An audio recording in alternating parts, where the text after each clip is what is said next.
சுச்சக்கர வரதாச்சாரியம் சுத்தசத்வ குருத்தமம் ஸ்ரீநிதி ராகவம் வந்தேஹி அபார கருணாகரம் கவிதாஜித கல்லோலி கன்யகா காந்தவக்ஷசே கருணாதி குணாத்தியாய கமலாநிதயே நமஹ.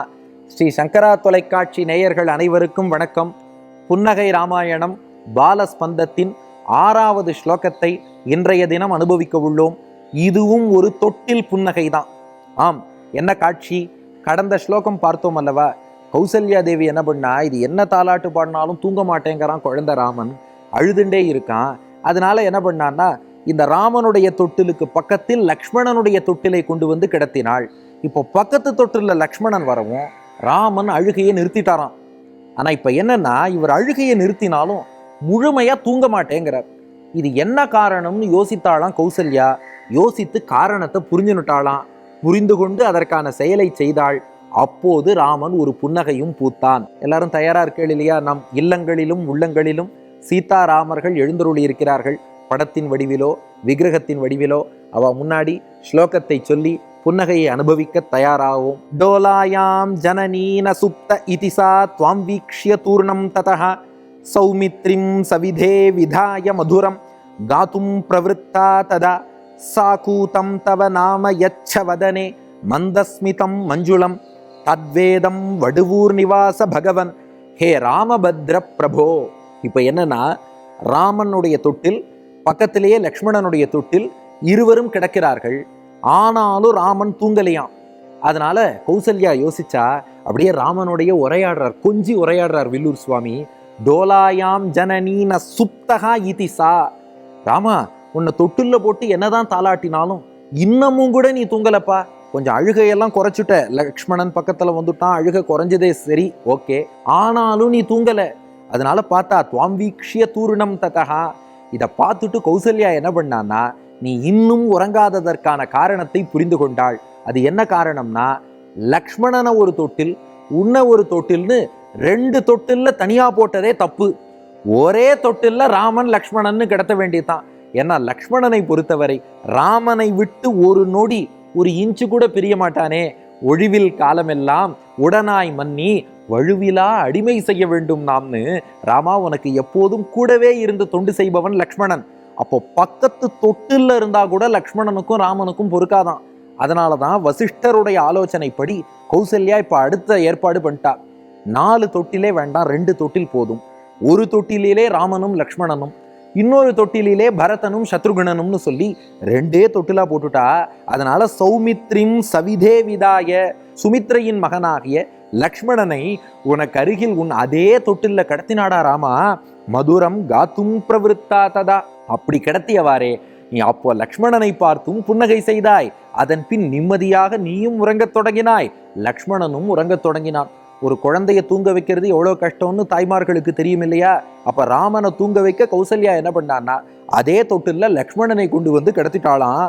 இதை பார்த்து சாகூதம் தவ நாம யச்சவதனே மந்தஸ்மிதம் மஞ்சுளம். அப்ப லக்ஷ்மணன் உன் பக்கத்துல வந்தானே, உனது தொண்டனும் தம்பியும் பக்தனும் நீண்ட நாளா கைங்கரியம் பண்ணக்கூடிய ஆதிசேஷனுமான அந்த லக்ஷ்மணனை பார்த்து, ஆஹா, என் பக்கத்துல வந்துட்டியாடா, நீ என் அருகில் வந்தது ரொம்ப சந்தோஷம்னு சொல்லி, ராமா நீ குழந்தையாக தொட்டில் குழந்தையாக இருக்கும் நீ தொட்டில் குழந்தையான லக்ஷ்மணனை பார்த்து ஒரு புன்னகை செய்தாயே ராமா. அந்த புன்னகையைத்தான் தத்வேதம் வடுவூர் நிவாச பகவன் ஹே ராமபத்ர பிரபோ. வடுவூரிலும் அதே புன்னகையைத்தான் காட்டிக்கொண்டு ராமபத்ரனாக நீ வடுவூரிலே எழுந்தருளி இருக்கிறாய் என்று இந்த ஸ்லோகத்துல சாதிக்கிறார் வில்லூர் சுவாமி. அப்போ பாருங்களேன், ஸ்லோகத்தை சொல்லும் போதே ராமனோடு பேசுற எஃபெக்ட் நமக்கு கிடைக்கும். ராமா, நீ தொட்டில படுத்துட்டு இருந்த, தூங்கவே இல்லை. உங்க அம்மா கௌசல்யா என்ன பண்ணலான்னு பார்த்தா, லக்ஷ்மணனை பக்கத்து தொட்டிலில் ஏன் கிடத்த வேண்டும், உன் தொட்டிலேயே உன் பக்கத்துல போட்டுடலான்னு கொண்டு வந்து போட்டதும் அவனை பார்த்த மகிழ்ச்சியில் நீ புன்னகை செய்து கொண்டு அழகாக உறங்கினாயே, கண் வளர்ந்தாயே ராமா. அப்போ லக்ஷ்மணனை பார்த்து நீ பூத்த புன்னகையைத்தான் இன்று வடுவூரிலே நீ எங்களுக்கும் காட்டுகிறாய் என்று இந்த ஸ்லோகத்திலே தெரிவிக்கிறார் வில்லூர் சுவாமி. இப்ப அந்த 3 விஷயங்கள். இந்த புன்னகைக்கான காரணம் என்னன்னா, பக்தனாகிய லக்ஷ்மணன் அருகில் வந்த மகிழ்ச்சி. பக்தன் பக்கத்துல வந்துட்டான்னா அது பகவானுக்கு சந்தோஷம் இல்லையா? அதனால் லக்ஷ்மணனை பார்த்து புன்னகை செய்தான். 2, இந்த புன்னகை உணர்த்தக்கூடிய செய்தி என்னன்னா, லக்ஷ்மணன் மட்டும் இல்லை, நம்மை போன்ற எந்த பக்தனை பார்த்தாலும் பகவான் மகிழ்வான், நம்ம ஒத்தொத்தரையும் பார்த்து புன்னகை செய்வான். ஏன் நீங்களே ஸ்ரத்தையா தினந்தோறும் புன்னகை ராமாயணத்தை உங்கள் வீட்டில் உள்ள சீதாராமர்கள் முன்பு சொல்றேன் இல்லையா? பக்தியோடும் நம்பிக்கையோடும் ராமனுடைய முகத்தை பாருங்க. நம்ம ஒத்தொத்தரையும் பார்த்து ராமன் புன்னகை செய்வான்.